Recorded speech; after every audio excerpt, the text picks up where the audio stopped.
Sans ta lumière, que ferons-nous? Alors, Chantala, c'est pour nous qui est là et puis nous, et puis tous les autres là qui sont là, c'est pour vous autres aussi.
Donc je vous rappelle que notre thème général pour la semaine, c'est, jusqu'à présent, puisque la semaine n'est pas terminée, rien ne vaut la famille. Selon Dieu, rien ne vaut le modèle familial divin. Ce soir, le sujet que nous allons aborder s'adresse aussi bien aux jeunes qui ne sont pas encore mariés ou aux moins jeunes qui ne sont pas encore mariés qu'à ceux qui sont déjà mariés. Le sujet va porter sur le choix d'un conjoint. Mais si quelqu'un est déjà marié, il pourrait me dire, mais pasteur, si j'ai déjà choisi et que vous donnez des critères ce soir, m'en mêlez parce que j'ai déjà choisi. Mais le sujet s'adresse aussi à ceux qui ont déjà choisi. Parce que le Seigneur dit à ceux qui ont déjà choisi, en entendant les critères, vous pouvez demander à Dieu de vous aider à rentrer dans les bons critères pour être un bon époux ou une bonne épouse. Il nous faut savoir que le mariage est une réalité qui influence et qui affecte profondément notre vie.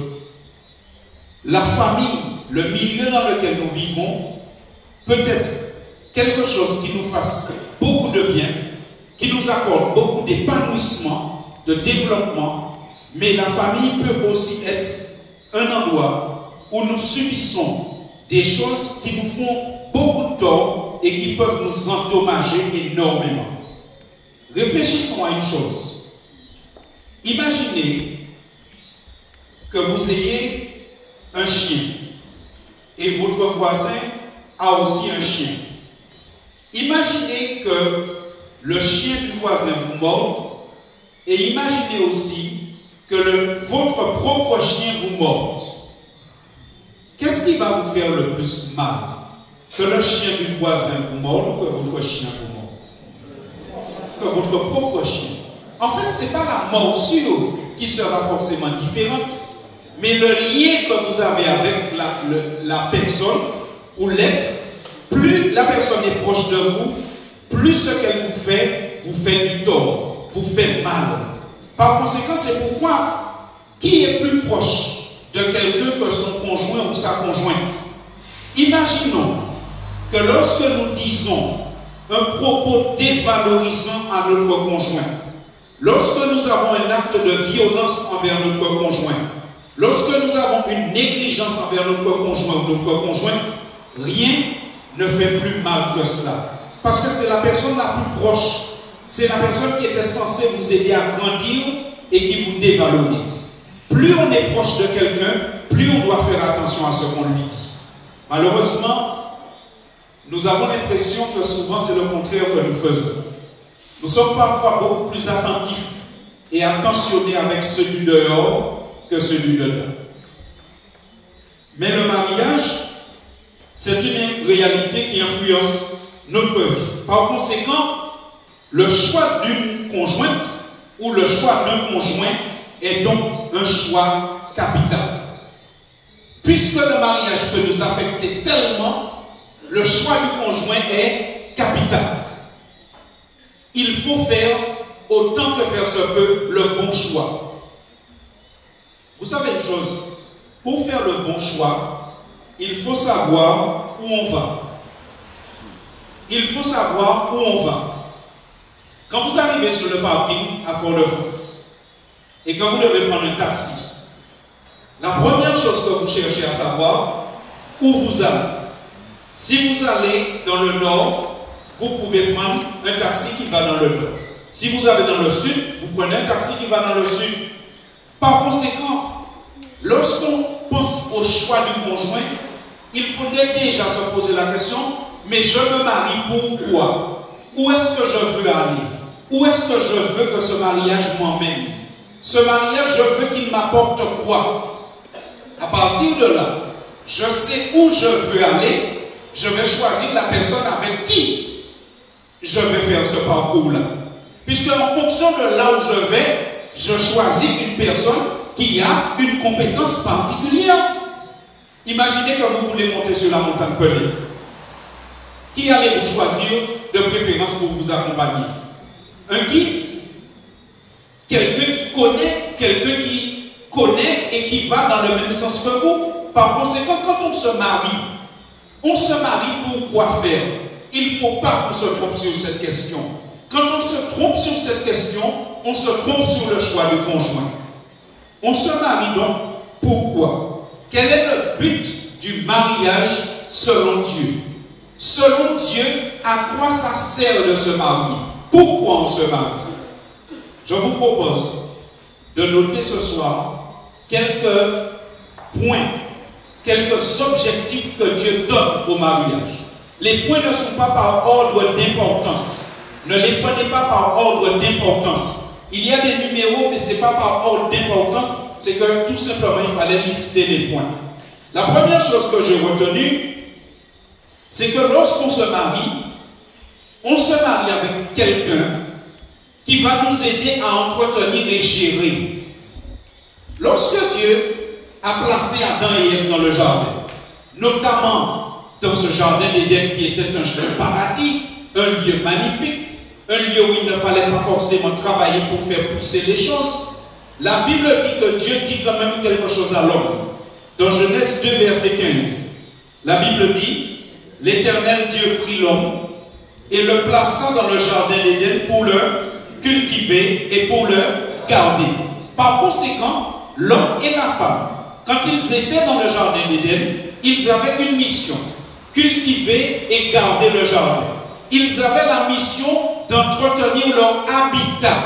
Le jardin, c'était leur lieu de vie.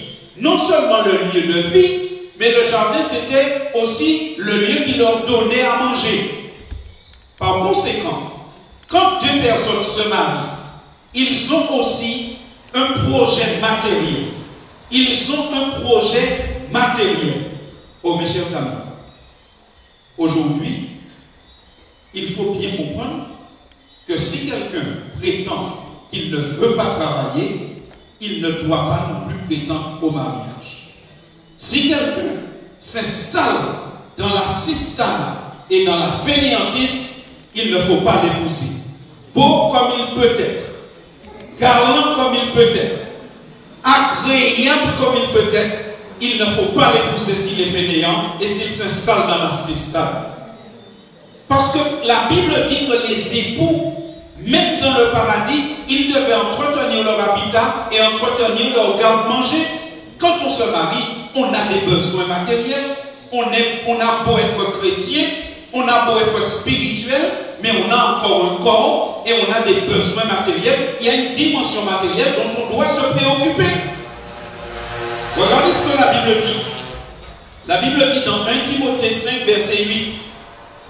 La Bible dit, si quelqu'un n'a pas soin des siens et principalement de ceux de sa famille, il a renié la foi, il est pire qu'un infidèle. C'est fort, hein? La Bible dit qu'on a le devoir de participer au bien-être matériel de sa famille. Et je dirais même, quand bien même on serait divorcé, le devoir de prendre soin de ses enfants demeure.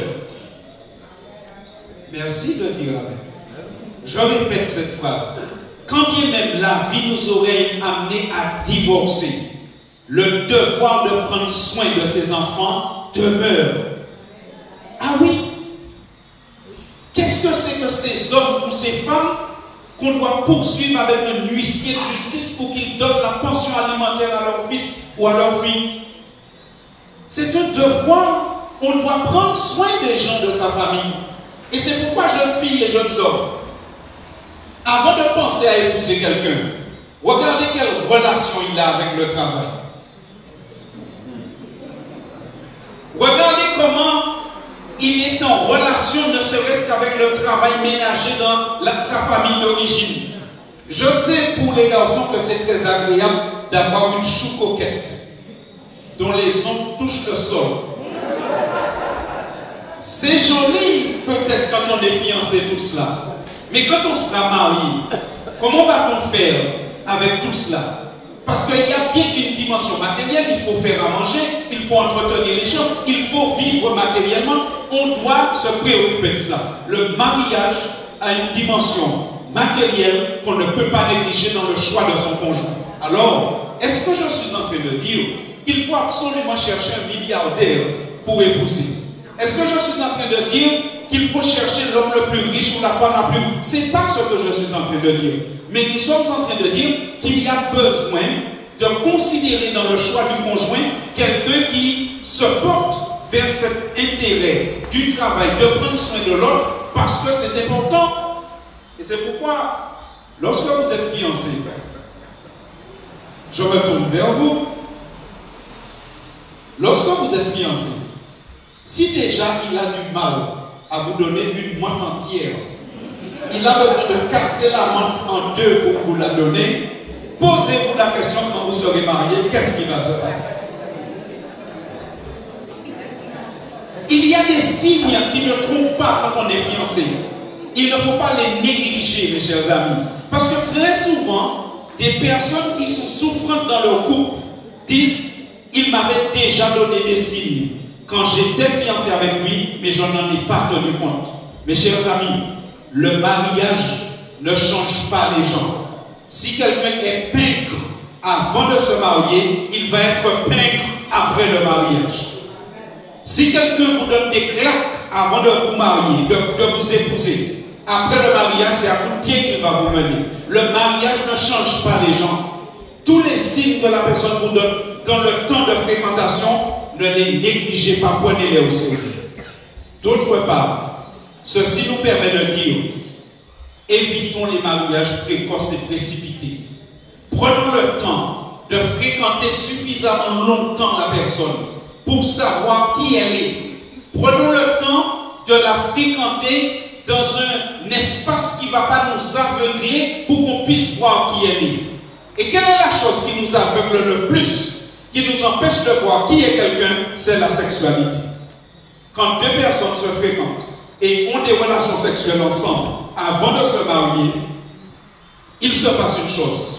Surtout si la relation sexuelle est positive, si c'est une relation sexuelle qui emmène ces deux personnes à la jouissance, eh bien cette jouissance va nous éblouir. On va voir qu'il a des défauts.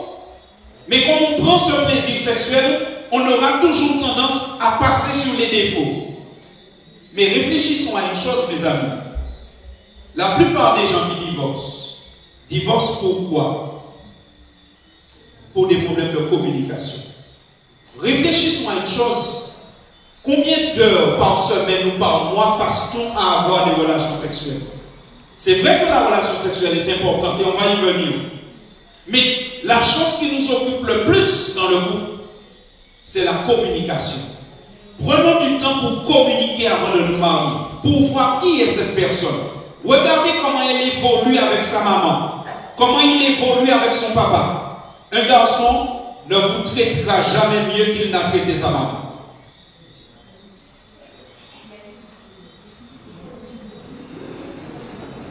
Deuxième point.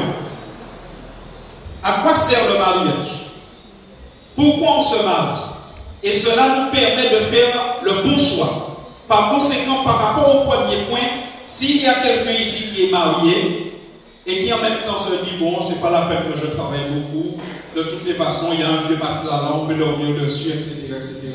Cette personne a entendu que le Seigneur lui dit, mets-toi au travail, mon frère, et prends soin de ta famille. Cette personne a entendu, ma soeur, mets-toi aussi au travail, prends soin de ta famille. Dieu n'est pas pour que nous soyons dans une course au matériel, mais Dieu n'est pas pour non plus que nous soyons dans une course à la négligence. Deuxième point, à quoi sert le mariage? Le mariage sert à exister en tant qu'être sexué. Dieu ne nous a pas créés sans sexe. Dieu nous a créés avec un sexe. Par conséquent, dans le mariage, on va exister en tant qu'être sexué. Regardez ce que la Bible dit dans Genèse 1, versets 27 et 28. La Bible dit dans Genèse 1, 27, 28, Dieu créa l'homme à son image. Il le créa à l'image de Dieu. Il créa l'homme et la femme. Dieu les bénit et Dieu leur dit, soyez féconds. Quand Dieu leur dit, soyez féconds, dites-moi, qu'est-ce que Dieu leur dit en sous-entendu? Ayez des relations sexuelles. Parce que dans le jardin d'Éden, il n'y avait pas de clinique qui pratiquait la fécondation in vitro. Il n'était pas question dans le jardin d'Éden qu'Adam pose ses spermatozoïdes dans une éprouvette et que quelqu'un d'autre vienne inséminer Ève. Ça n'existait pas dans le paradis. Quand Dieu leur dit soyez féconds, Dieu leur dit quoi? Faites l'amour. Par conséquent, quand on choisit un conjoint, et j'aimerais que vous entendiez ça bien les jeunes, et j'aimerais que les parents entendent ça bien aussi, quand on choisit un conjoint, on doit choisir quelqu'un pour qui on a une attirance physique. On doit choisir quelqu'un pour qui on vibre, quelqu'un avec qui on aurait envie d'avoir des relations sexuelles. C'est important parce que la relation sexuelle fait partie de la vie du couple. Il n'est pas question de rencontrer un homme parce qu'il est riche et je me dis, bon, celui-là, il va assurer le premier point que le pasteur a dit. Avec lui, j'aurai tous mes besoins matériels. Mais chaque fois qu'il te dit chérie, tu as des boutons qui te poussent sur tout le corps. C'est pas possible. Le mariage c'est un endroit où on va exister en tant qu'être sexué. Et la sexualité, quand on est marié, pas quand on n'est pas marié, quand on est marié, la sexualité n'est pas une option. Ça fait partie du contrat. La Bible va jusqu'à dire, dans 1 Corinthiens 7, verset 5, la Bible va jusqu'à dire, ne vous privez pas l'un de l'autre, si ce n'est d'un commun accord et pour un temps, afin de vaquer à la prière, puis, à peine avez-vous dit Amen, qu'est-ce que vous devez faire?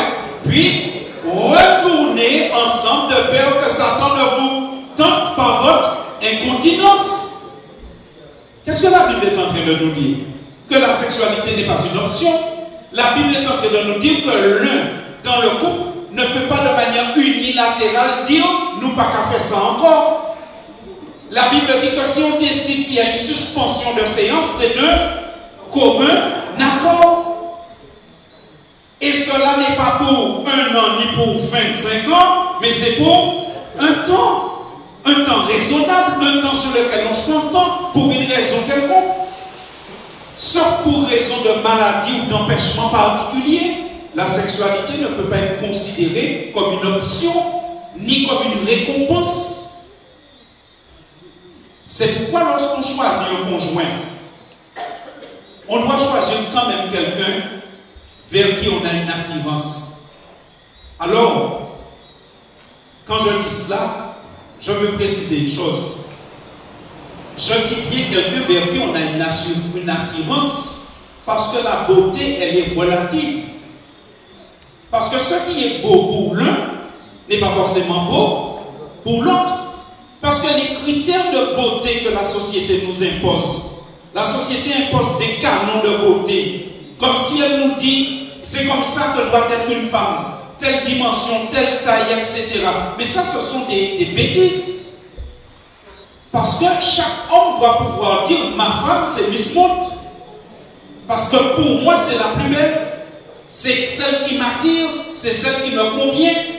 Et donc, vous comprenez que quand on est marié, on a le devoir de rester dans la séduction. On a le devoir de rester dans l'attirance. Ça veut dire que les époux doivent cultiver leur look, leur style. Ils doivent faire attention à l'odeur qu'ils dégagent. Les époux doivent garder la courtoisie. Parce que mes chers amis, la sexualité, nous l'avons dit tout à l'heure, la sexualité, surtout pour la femme, a un grand rapport avec ce qu'elle entend. Si on n'est pas courtois, si on lui dit des gros mots dans l'après-midi, le soir, ce sera difficile de mettre la machine en route. Tout ça, ça fait partie de rester dans la séduction. Ça fait partie de rester dans la dynamique, de se plaire et de s'attirer mutuellement. On doit pouvoir se raser. On doit pouvoir acheter des pyjamas corrects. On doit investir dans des nuisettes. On doit pouvoir rester dans la séduction quand on est marié. Vrai ou faux? Pourquoi est-ce qu'on s'habillerait seulement quand on sort pour se montrer aux autres? Et quand on est dans l'intimité, on a besoin de se montrer sur son meilleur jour.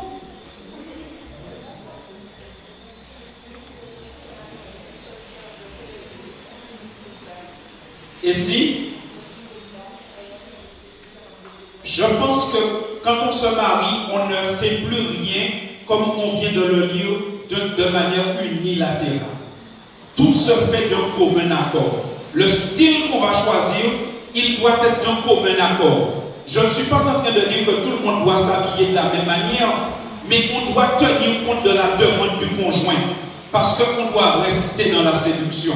On doit rester dans une dynamique. Lorsqu'on se marie, il y a un troisième objectif que je voudrais vous présenter. Lorsqu'on se marie, c'est pour trouver un lieu, pour trouver une aide, pour vivre la parentalité. Quelqu'un avec qui je vais pouvoir partager des valeurs éducatives, des valeurs qui concernent l'éducation, les valeurs de l'éducation. Et c'est pourquoi, non seulement il y a une dimension matérielle dans le choix du conjoint, il y a une dimension affective, une dimension de plaisir, une dimension d'être sexué, mais il est possible qu'on soit parent. Et il faut que là, on se marie avec quelqu'un avec qui on aura des valeurs communes à transmettre à nos enfants. Ça aussi, c'est une chose qui détruit les couples. Quand les enfants arrivent et le parent X tire à droite et le parent Z tire à gauche, l'un dit à l'enfant monte, l'autre dit à l'enfant descend. Ça déstabilise un enfant et ça déstabilise le couple. C'est bien avant de se marier qu'il faut prendre le temps de parler et le temps de dire mais quelles sont tes valeurs éducatives? Quelles sont les valeurs que tu voudrais transmettre à un enfant si on se marie de même? Donc vous voyez qu'on a plus besoin de causer avant le mariage qu'autre chose. Et quand bien même on serait déjà marié, on a besoin de prendre le temps de causer de cela. On a besoin de se dire il faut qu'on se corrige. Et quand on a besoin de se disputer, ou quand on n'est pas d'accord sur un point éducatif, faisons comme au tribunal. Vous n'avez pas remarqué au tribunal, quand il y a un point litigieux, qu'est-ce que le président de la cour demande? Une suspension de séance. Et les personnes se retirent et ils vont discuter et ils reviennent. Les parents devraient faire ça. On est dans un temps éducatif avec un enfant, on n'arrive pas à se mettre d'accord, on ne sait pas, au lieu de se chamailler devant l'enfant, on fait une suspension de séance. On va se mettre d'accord et on revient. Quand on se marie, eh bien, la personne avec qui on se marie, c'est une personne qui va s'engager si des enfants arrivent. Regardez la Bible et prenons l'exemple de Jésus, la famille dans laquelle il grandit. Jésus grandit entre Marie et Joseph. Je vous dis que la Bible, après les 12 ans de Jésus, ne parle plus de Joseph. Parce qu'à partir du moment où le ministère de Jésus commence, son baptême, on n'entend plus parler de Joseph. Peut-être est-il déjà mort à ce moment-là. Mais pendant toute l'enfance de Jésus, vous ne trouvez nulle part où Marie est en interaction avec Jésus seul. Toutes les fois, pendant l'enfance de Jésus, où on parle d'une action éducative, d'une action de protection, il y a toujours Joseph et Marie. Je vous donne deux textes que vous pourrez lire à loisir tranquillement. Dans Matthieu 2, verset 13-14, c'est le moment où ils doivent fuir en Égypte. Le moment où ils doivent partir en Égypte parce que l'enfant Jésus est menacé par Hérode qui veut tuer tous les petits-enfants. La Bible dit que ce n'est pas Marie qui s'occupe de ça seule. Vous lisez le texte, la Bible dit, lorsqu'ils furent partis, lorsque les mages furent partis, voici un ange du Seigneur apparu en songe à Joseph et dit, lève-toi, prends le petit enfant et sa mère, fuis en Égypte et reste-y jusqu'à ce que je te parle, car Hérode cherchera le petit enfant pour le faire périr. Regardez encore dans Luc 2, verset 48, lorsque Jésus était perdu au temple, et que la Bible nous dit que ses parents le cherchent. La Bible dit dans Luc 2, verset 48, quand ses parents le virent, ce n'est pas un parent qui le cherche, mais ses parents, ils furent saisis d'étonnement. Et sa mère lui dit, mon enfant, pourquoi as-tu agi de la sorte? Car avec nous, car voici quoi? Ton père et moi, nous te cherchions avec angoisse. Cher jeune, avant même de penser à l'idée d'une relation sexuelle avec quelqu'un, il faudrait se dire que toute relation sexuelle peut emmener la naissance d'un enfant. Il faut se rappeler qu'aucun moyen contraceptif n'est sûr à 100%. Il y a toujours un risque de grossesse, quel que soit le moyen contraceptif qu'on utilise. Et avant même de penser à la sexualité, faudrait-il se poser la question, et si un enfant venait à naître de cette relation sexuelle, est-ce que lui ou elle avec qui j'aurais cette relation, c'est quelqu'un sur qui je pourrais compter pour l'éducation de cet enfant? Ou est-ce que c'est quelqu'un qui, quand il va entendre que je suis enceinte, va me dire ciao, bye bye, débrouille-toi, à la prochaine? C'est du sérieux ce que nous sommes en train de dire. Et c'est du sérieux pour ceux qui sont mariés. Parce que ceux qui sont mariés doivent se rendre compte qu'on ne peut pas être père ou mère et absent de l'éducation de l'enfant. Quand on se marie, c'est pour trouver quelqu'un avec qui on va partager des valeurs éducatives envers un enfant. Donc c'est quelqu'un qui est présent. Donc avant même de se marier, on discute de cela. Et quand bien même on est marié, on continue à discuter de cela pour voir si on arrive à s'harmoniser et on s'investit. Qu'est-ce qui fait le plus de mal dans un couple? Quand un enfant arrive et vous avez un des deux qui déserte le foyer très souvent et l'autre se retrouve tout le temps seul avec l'enfant. Seul avec l'enfant malade toute la nuit et l'autre est en train de danser. Ça détruit un couple. Et quand vous regardez la famille de Jésus, Joseph et Marie, il n'en est pas ainsi. Toutes les actions de Joseph et de Marie concernant l'éducation de Jésus, ils sont toujours, tous les deux, ensemble dans l'éducation de Jésus. Ensuite, pourquoi on se marie? On se marie pour trouver la sécurité. On se marie pour quitter la solitude. Lorsque la Bible parle de la création de l'homme et de la femme, la Bible nous dit que Dieu a d'abord créé l'homme tout seul.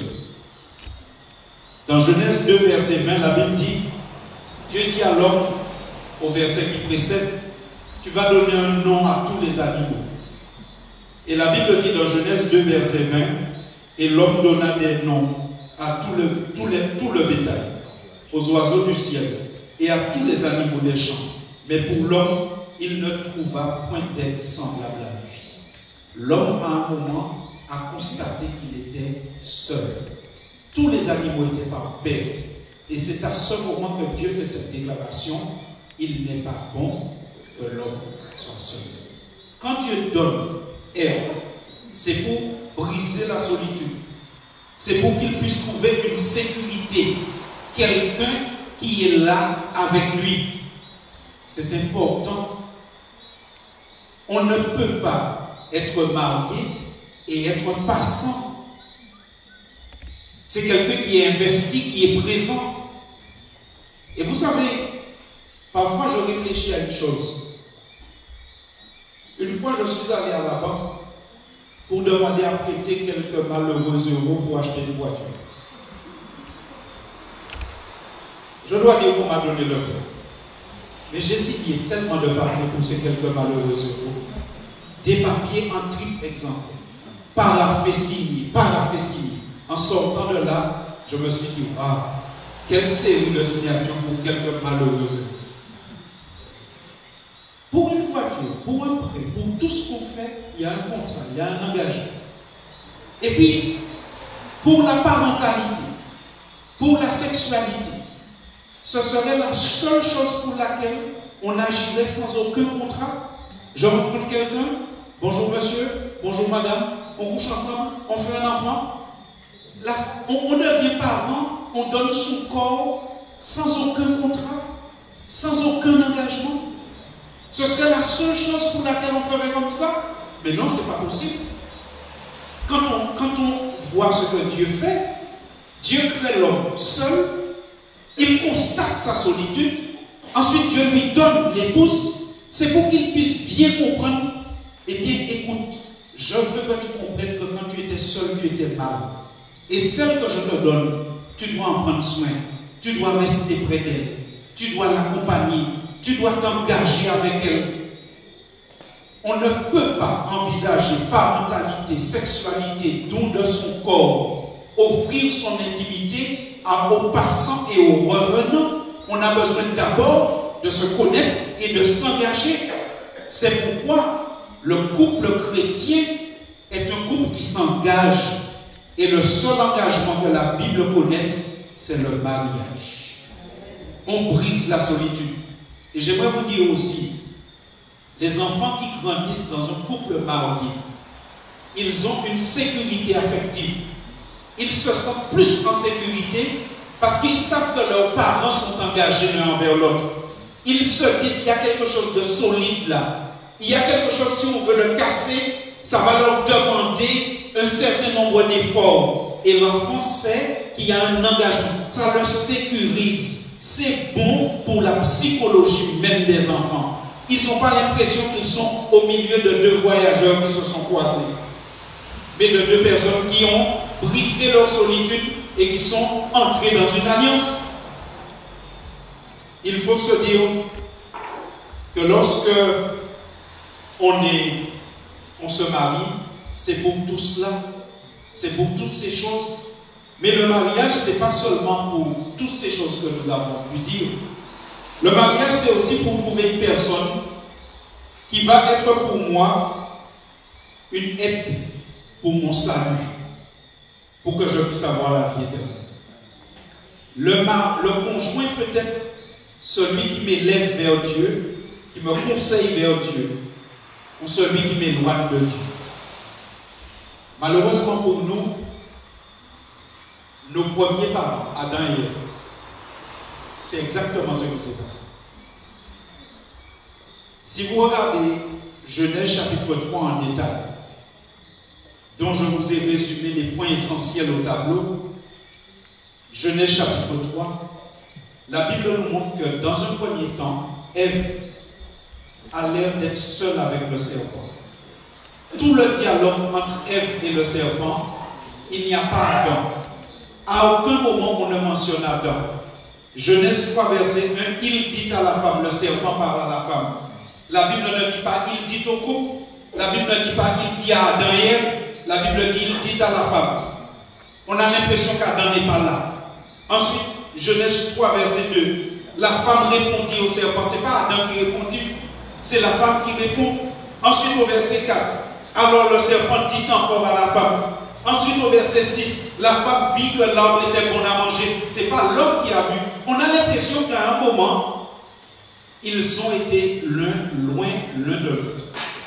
Et vous lisez au verset 6, la femme prit de son fruit, le fruit de l'arbre, en mangea, elle en donna aussi à son mari qui était auprès d'elle et il en mangea. On a l'impression qu'elle prend le fruit, elle en mange, ensuite elle rejoint son mari et elle lui en donne et il en mange. Vous savez, un couple peut être l'endroit où on me conduit à faire ce que Dieu a interdit. Mais un couple peut être aussi l'endroit où quelqu'un me stimule à faire ce que Dieu a dit. Et ça, c'est important dans le choix du conjoint. Chers jeunes, ceux qui pensent au mariage, on doit penser au mariage avec quelqu'un et on doit se poser cette question. Ce mariage va-t-il me rapprocher de Dieu ou va-t-il m'éloigner de Dieu? Ce conjoint va-t-il m'inciter à faire ce que Dieu dit ou va-t-il m'inciter à faire ce que Dieu a interdit? Et quand même, on est déjà marié. On doit se poser cette question. Moi, en tant que conjoint, est-ce que je rapproche mon épouse de Dieu ou est-ce que je l'éloigne de Dieu? Moi, en tant que femme, est-ce que j'éloigne mon mari de Dieu ou est-ce que je le rapproche de Dieu? Et si je constate que je l'éloigne de Dieu, je l'empêche de suivre Dieu, il faut que je réfléchisse à ma démarche. Parce qu'un jour, j'aurai à rendre compte à Dieu, non seulement pour mes propres actions, mais j'aurai aussi à rendre compte pour ce que j'ai interdit, j'ai empêché, alors j'ai été un séducteur pour lui. Et chers amis, chers jeunes de l'Église, ceux qui pensent au mariage, ça aussi c'est un point important. Celui à qui on pense, il doit avoir une approche du travail et des besoins matériels. Ça doit être quelqu'un qui me plaît physiquement, avec qui on aura envie d'avoir des relations sexuelles, parce que le mariage est là aussi pour ça. Quelqu'un avec qui on va partager des valeurs éducatives pour transmettre cela aux enfants si on en a. Ça va être aussi quelqu'un pour qui, eh bien, il y aura un engagement, on va briser une solitude. C'est quelqu'un qui est capable de s'engager, pas quelqu'un qui est toujours dans la fuite. Mais ça va être aussi quelqu'un avec qui je vais faire un parcours spirituel vers le Seigneur. Alors, toute la question qui se pose, si je suis déjà en pourparlers avec quelqu'un, et je constate qu'il n'a pas ces qualités-là. Qu'est-ce que je fais? J'ai remarqué que même quand on achète une voiture, vous avez 7 jours pour vous rétracter, même quand vous avez signé le bon commande. Tant que vous n'êtes pas marié, si vous voyez que l'homme n'a pas ces qualités-là, et que non seulement il ne les a pas, mais il ne veut pas en entendre parler, parce qu'on peut ne pas tout avoir, mais on est disposé à s'améliorer. Si non seulement il ne veut pas, mais en plus il ne veut pas en entendre parler, il vaut mieux laisser ça tomber avant de passer devant le bien. Et alors certains me diront, mais si je suis déjà marié et qu'il n'a pas toutes ces qualités-là, qu'est-ce que je fais? Eh bien je réponds, s'il est vrai que le mariage ne change pas les gens, Jésus-Christ est capable de nous changer. Jésus-Christ est capable de nous changer. Et j'aimerais vous donner votre lecture pour ce soir. Parce que vous vous rappelez notre contrat. Nous venons ici, nous étudions ensemble, mais retournez chez vous, vous lisez aussi vous-même. Ça, c'est notre contrat. Et votre lecture pour ce soir se trouve dans l'évangile de Marc au chapitre 5, versets 1 à 20. Dans l'évangile de Marc, chapitre 5, versets 1 à 20, vous allez trouver l'histoire d'un homme qui avait des problèmes. Il avait tellement de problèmes qu'il ne pouvait plus vivre dans sa famille. Il était obligé de vivre loin de sa famille. La Bible dit qu'il vivait dans un cimetière. C'est un homme qui était séparé de sa famille. Il avait énormément de mal à être en société. Il était complètement rejeté de tout, de sa famille et de la société. Et personne ne voulait plus le voir. Lisez cette histoire ce soir, je vous en prie. Marc 5, versets 1 à 20. Mais un jour, cet homme a rencontré Jésus. Cet homme que plus personne ne pouvait aider, il a rencontré Jésus. Et Jésus l'a délivré. Jésus l'a délivré. Jésus l'a guéri. Jésus l'a rendu sociable. Jésus peut changer la personne qui est dans les pires difficultés. Cet homme, dit la Bible, il était possédé de plusieurs démons. Jésus l'a délivré. Si tu as du mal à être bon conjoint, tu as du mal à être une bonne épouse, tourne-toi vers le Seigneur. Demande-lui de t'aider. Le Seigneur est capable de t'aider à changer. Et regardez, je lirai juste la chute de l'histoire avec vous. Lorsque Jésus l'a délivré, lorsque Jésus l'a guéri, lorsque Jésus l'a restauré, la Bible dit dans Marc 5, au verset 18, que Jésus est en train de repartir, de quitter le lieu où était cet homme. La Bible dit, comme il montait dans la barque, celui qui avait été démoniaque, donc l'homme qui était associable, l'homme qui était loin de sa famille, rejeté de tous, celui qui avait été démoniaque, lui demanda la permission de rester avec lui. Alors il dit, Seigneur, tu sais, j'étais tellement mal avant que toute ma famille m'avait rejeté, mon village. Regarde, je vivais dans un cimetière. Est-ce que je peux rester avec toi? Parce que toi, tu as su me comprendre. Toi, tu as su me guérir. Je veux rester avec toi. Et qu'est-ce que vous lisez? La Bible dit, au verset 19, Jésus ne le lui permit pas. Mais il lui dit, va dans ta maison, vers les tiens. Autrement dit, Jésus lui dit quoi? Retourne dans ta famille. Retourne dans ta famille. Va dans ta maison, vers les tiens. Retourne dans ta famille. Et ensuite, le texte se poursuit. Va dans ta maison, vers les tiens, et raconte-leur tout ce que le Seigneur t'a fait et comment il a eu pitié de toi. Mes chers amis, le Seigneur dit ce soir, même un démoniaque, je le guéris, je le restaure et je lui permets de retourner dans sa famille pour qu'il soit un élément positif dans sa famille. Ce soir, le Seigneur dit à tous ceux qui entendent cette parole, tu as du mal à vivre en famille, tu sens que tu as des incompétences pour être un bon époux, une bonne épouse, tu as du mal à vivre en tant qu'enfant, tu as du mal à être parent, va à Jésus. Prends la Bible. Cherche les conseils de Dieu dans la Bible. Le Seigneur va te changer. Il va te rendre capable d'être un élément positif dans ta famille. Le Seigneur est capable de nous transformer. Il est capable de nous aider. Parce qu'il dit, quand on est marié, ce n'est pas seulement pour un aspect de la vie, mais il y a divers aspects de la vie. Et en Jésus-Christ, nous avons la possibilité de guérir notre être. Et quand notre être sera guéri, nous pourrons être des éléments positifs dans nos familles. L'homme a dit à Jésus, Seigneur, est-ce que je peux rester avec toi? La Bible dit, Matthieu 5, verset 19, Jésus ne lui permit pas, mais il lui dit, retourne dans ta maison, va vers les tiens. Ce soir, le Seigneur dit la même chose à chacun d'eux. Retourne dans ta maison, va vers les tiens. Mais si tu veux être un élément positif dans ta famille, prends Jésus, prends la Bible comme ton livre de chevet. Le Seigneur va te transformer et tu pourras faire du bien à ta famille. C'est ce que je souhaite pour chacun.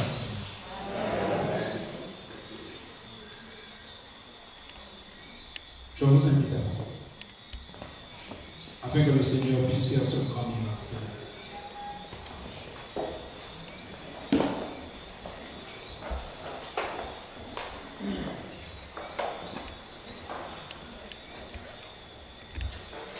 Éternel, notre Père et notre Dieu, ce soir nous avons compris que le mariage sépare les richesses brutales. Ce soir nous avons compris, Seigneur, que le mariage est une affaire sérieuse. Et que quand on prend la décision de se marier, quand on pense à se marier, on doit beaucoup prier, beaucoup réfléchir, beaucoup se documenter sur la signification du mariage. Ce soir, nous avons compris, Seigneur, que marier, c'est pas une richesse brutale. Et nous avons compris, Seigneur, ce soir, que quand on est marié, on a des devoirs, on a des missions à accomplir auprès de notre conjoint ou de notre conjointe. On a des responsabilités auprès des enfants qui pourraient venir au monde dans ce foyer. Et ce soir, tu nous dis, reconnaissez que vous avez besoin de moi. Reconnaissez que seul, il ne vous est pas possible d'atteindre tous les objectifs du mariage. Reconnaissez qu'en moi, en Jésus, il y a de la puissance. Et ce soir, Seigneur, nous reconnaissons que nous avons besoin de toi pour être des enfants agréables. Nous avons besoin de toi pour être des conjoints agréables. Nous avons besoin de toi pour être des parents agréables. Et nous te prions, viens ce soir, Seigneur, dans nos maisons. Viens dans nos cœurs. Viens nous guérir de nos mauvaises habitudes. Viens nous guérir de nos négligences. Viens pour que nous puissions commencer avec toi un parcours d'instruction. Que nous puissions savoir ce que tu attends de nous. Et que nous puissions voir en toi la possibilité de faire ce que tu nous demandes. Seigneur, tu as délivré cet homme qui était possédé, qui était loin de sa famille, qui ne pouvait plus être supporté par les membres de sa famille. Ce soir, tu peux délivrer tous ceux qui se tournent vers toi, afin qu'ils soient acceptables dans leur famille et qu'ils soient positifs dans leur famille. Seigneur, s'il te plaît, bénis-nous. S'il te plaît, guéris-nous. S'il te plaît, délivre-nous de nos démons. Délivre-nous de nos passions, de nos pulsions incontrôlées. Et permets que nous soyons dans nos familles des éléments pour la construction des autres, des éléments de paix, des éléments de bonheur. Permets que nous soyons dans nos familles des personnes qui racontent ce que Jésus a fait. Que nous puissions être des témoins de la parole de Dieu dans nos familles et qu'ainsi nos familles connaissent le bonheur et l'épanouissement. Seigneur, nous t'en prions au nom de Jésus. Fais pour nous de grandes choses. Bénis nos familles, guéris-nous, guéris nos familles, au nom de Jésus et pour ta gloire. Je veux vous souhaiter une bonne soirée.